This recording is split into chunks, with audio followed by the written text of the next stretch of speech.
At the dawn of the 14th century, the world witnessed the clash of two great powers, the Mongol Empire from the steppes of Central Asia and the rising Delhi Sultanate in the Indian subcontinent. From 1292 onward, confrontations between these two forces became a regular threat, but everything changed in 1306, in what would be the final Mongol attempt to conquer Delhi.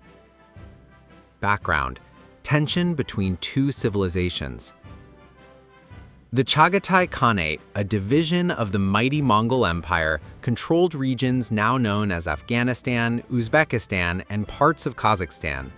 Under the leadership of Dua Khan, the Mongols launched several incursions into India. From 1292 to 1305, Delhi had withstood these invasions, but the danger remained constant. In 1305, the Delhi Sultanate struck back hard. Sultan Alauddin Khalji deployed his armies to decisively crush the Mongol invaders, killing an estimated 20,000. Humiliated by the defeat, Dua Khan sought revenge. The following year, in 1306, he organized one of the largest Mongol expeditions into India yet. This time, the invading force was split into three main contingents, led by generals Kopek, Iqbal Mand, and Taibu. Their mission was clear: avenge the previous loss and conquer northern India once and for all. Kopek's invasion, the last Mongol dream.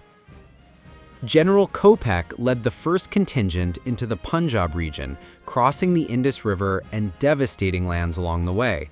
Historian Isami claimed Kopek's army numbered 100,000 men, though modern scholars such as Peter Jackson view this as an exaggeration.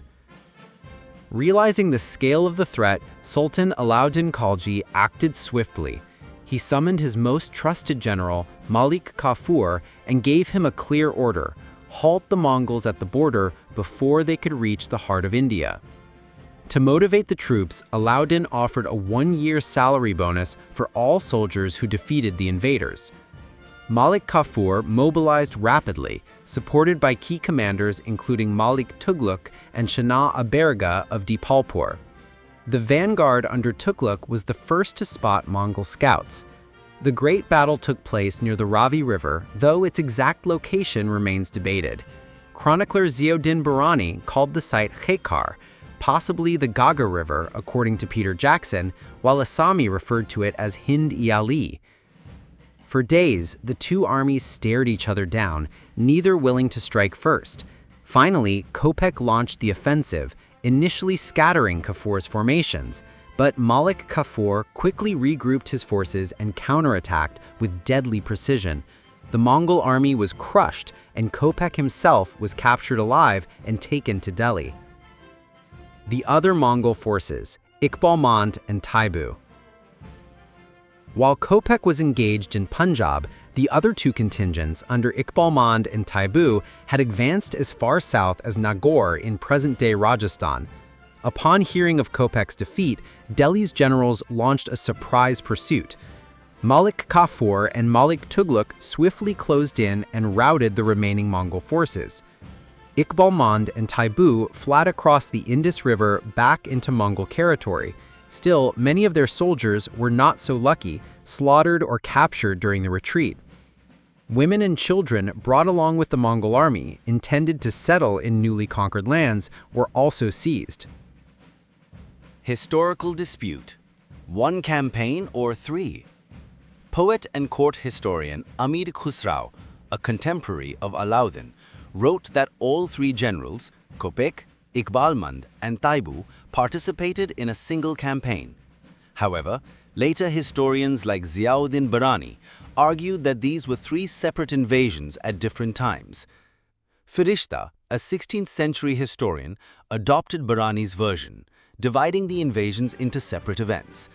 but modern scholars, including Kishori Saran Lal and Peter Jackson, support Khusrau's account. They point out that Barani wrote decades after the events and lacked specific details such as dates and names of Delhi commanders. Furthermore, no other contemporary sources describe further Mongol invasions after 1306.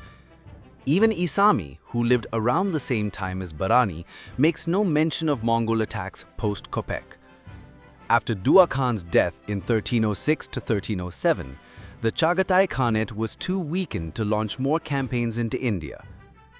Aftermath: the end of Mongol ambitions in India. The Mongols had not come just to raid, they intended to settle in India. Their armies included women and children, but after their defeat, Delhi's forces captured tens of thousands, including the families of fallen soldiers.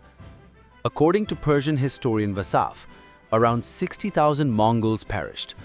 Alauddin reportedly had a tower built from their skulls near Delhi's Badaun Gate as a warning to future enemies. Barani later confirmed that the grim monument was still visible in his time. Survivors were not spared. Alauddin ordered that the remaining Mongol men be trampled to death by war elephants. Women and children were sold as slaves in Delhi's bustling markets. Amir Khusrau wrote that the defeat terrified the Mongols so deeply that they fled to the mountains of Ghazni and dared not return. Indeed, during Alauddin's reign, no further Mongol expeditions entered India. From defense to offense, Delhi strikes back. The victory in 1306 marked a turning point. Delhi had long defended itself, but now, under generals like Malik Tughlaq, it struck back. Tughlaq, then governor of Dipalpur, launched annual raids into Mongol territory. He pillaged Kabul, Kandahar, Ghazni, and even Garmsir, forcing the local populations to pay tribute. The Chagatai Khanate, in a weakened state, could not resist. In Khusrau's Tughlaq-nama, he described Tughlaq's 20 victories, most of them against the Mongols. Barani also mentioned that Tughlaq received the Iqta of Lahore and defeated the Mongols 20 times. Moroccan traveler Ibn Battuta, who visited India decades later, saw an inscription at a mosque in Multan claiming that Tughlaq defeated the Mongols 29 times.